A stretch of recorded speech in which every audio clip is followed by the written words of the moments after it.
प्यारे बच्चों, कैसे हो? बढ़िया।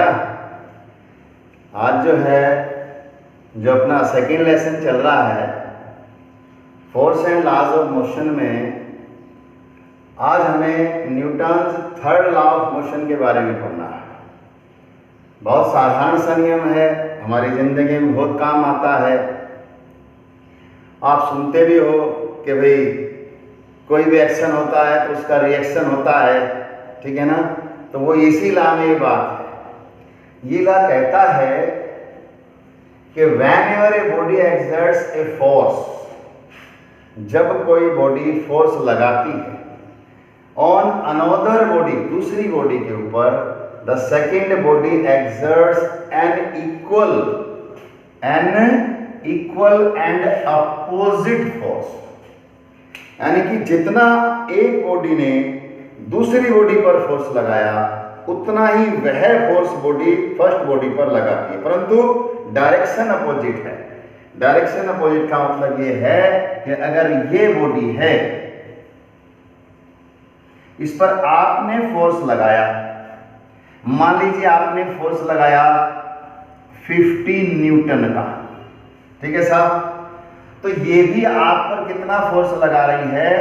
50 न्यूटन का, परंतु डायरेक्शन अपोजिट है। डायरेक्शन क्या है? अपोजिट है। तो बड़ा इंपॉर्टेंट नियम है ये कि whenever a body exerts force on another body, तो ये समझने वाली बात है कि ये दो बॉडी इन्वॉल्व होनी चाहिए। जो एक्शन और रिएक्शन फोर्स है वो दो बॉडी का होता है, एक बॉडी का एक्शन फोर्स होता है और दूसरी का रिएक्शन फोर्स होता है। On another body, the second body exerts an equal and opposite force on the first body। या आप इसको ऐसे भी लिख सकते हो संक्षेप में, छोटे रूप में, कि to every action there is an equal and opposite reaction. इतना भी बच्चे लिख देते हैं, ये शॉर्ट डेफिनेशन है। To every action there is an equal and opposite reaction. अब हमने ये पढ़ा है कि जो एक्शन और रिएक्शन है वो दो डिफरेंट बॉडीज पर है। तो मैंने समझाया कि मान लीजिए ये बॉक्स है, इस बॉक्स पर क्या है कि जो एक्शन फोर्स है वेट की वजह से, जैसे आप किसी बॉक्स को जमीन पे रखते हो तो वो वेट उसका नीचे की तरफ फोर्स है, डाउनवर्ड फोर्स है, वो उसका एक्शन फोर्स है। परंतु जो जमीन है वो उस पर रिएक्शन फोर्स लगा रही है, उस पर ऊपर की तरफ लगा रही है। इसी तरीके से मान लीजिए ये दीवार है, इस दीवार पर मैं फोर्स लगा रहा हूं, this is my action force, और जितना मैं फोर्स लगा रहा हूं उतना ही दीवार मेरे पर रिएक्शन फोर्स लगा रही है। एक कॉमन प्रैक्टिस है, बच्चे गेंद लेते हैं, दीवार पर मारते हैं। जब आप गेंद फेंक रहे हो, when you are throwing a ball towards the ball, तो क्या होगा कि जैसे ही बॉल आपकी दीवार से टकराएगी, दीवार उस पर क्या है? रिएक्शन फोर्स लगाएगी और वह बॉल आपके पास वापस आ जाता है। तो एक्शन और रिएक्शन टू डिफरेंट बॉडी पर होता है। ये मैंने बताया, action and reaction act on two different bodies. ये आपने समझा है। अब इसके बाद जो है हम आगे बढ़ते हैं, हमारी लाइफ में कहां कहां ये काम आ रहा है। साधारण सा नियम है परंतु एप्लीकेशन हमारी लाइफ में इसकी बहुत है। जैसे पहला एग्जाम्पल देते हैं कि जब आप चलते हो, जैसे आप चलते हैं, मान लीजिए, मैं स्टिक ड्राइंग से समझा देता हूं फटाफट से, कि जैसे ही आप चलते हैं ऐसे, जैसे मान लीजिए आप चल रहे हैं तो चलते हैं तो क्या करते हैं? आप पैर के द्वारा, आप पैर से एक्शन फोर्स लगाते हैं। इससे आपने एक्शन फोर्स लगाया है और जो नीचे जमीन है, जमीन ने आप पर क्या लगा दिया? Reaction force. रिएक्शन फोर्स जो है जमीन ने आप पर लगाया। तो चलने में भी आप देखिए, आपको मालूम पड़ा कि आप चलते हैं तो वहां पर भी आपके जो है थर्ड लॉ ऑफ मोशन काम कर रहा है, चलने में भी। दूसरा एग्जाम्पल आप लेते हैं कि आपने देखा होगा बच्चों, एक्शन और रिएक्शन में जो एग्जाम्पल्स मैं समझा रहा हूं, पहले जैसे जब चलते हैं तब आपने एक्शन और रिएक्शन देखा। अब इसके अंदर देखिए, जैसे बंदूक का एग्जाम्पल लेता हूं, recoil of the gun, recoil of gun, बंदूक का वापिस आना। इसमें भी क्या है कि जैसे बुलेट निकलती है बुलेट क्या लगाया, एक्शन फोर्स, और बंदूक पीछे है, ये क्या है, रिएक्शन फोर्स।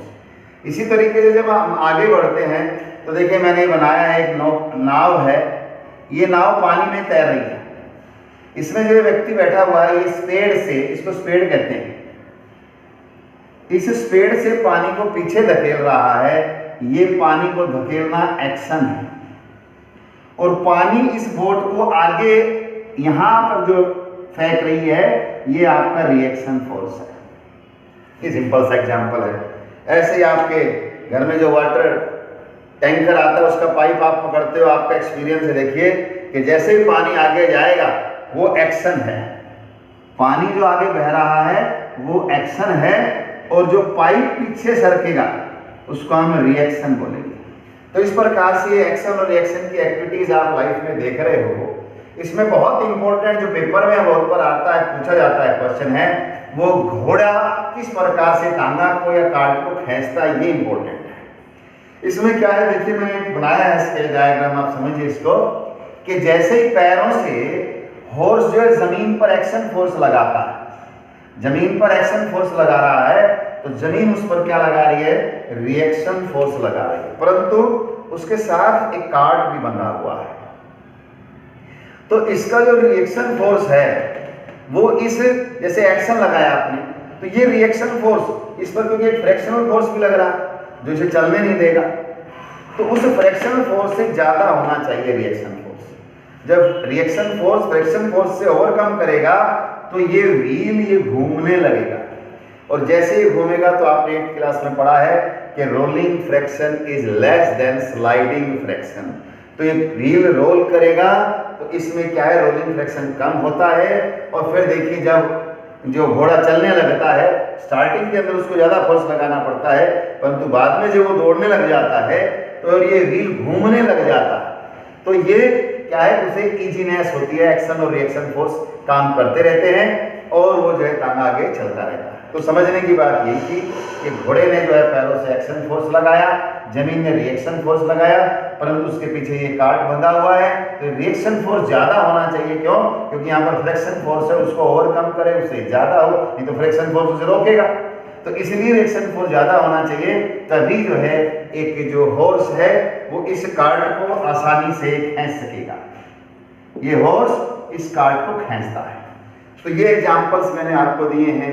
रॉकेट का आपके पास एग्जांपल है, रॉकेट में भी आपने देखा है, और रॉकेट तो वही नियम है, मान लीजिए बैलून है आपके पास, बैलून में आपने हवा भरी हुई है, और जैसे ही आपने इसको प्लिंग किया इससे हवा बाहर आने लगती है, हवा बाहर आ रही है, ये एक्शन है, और ये बैलून ऊपर जा रही है, रिएक्शन है। तो आज बच्चों आपने बहुत सारे एग्जाम्पल समझे हैं, और भी आपकी लाइफ में होंगे। बैलून का ऊपर जाना, जैकेट का ऊपर ये एयर जेट है वो जाता है, उसका एक्शन पीछे रिएक्शन आगे है।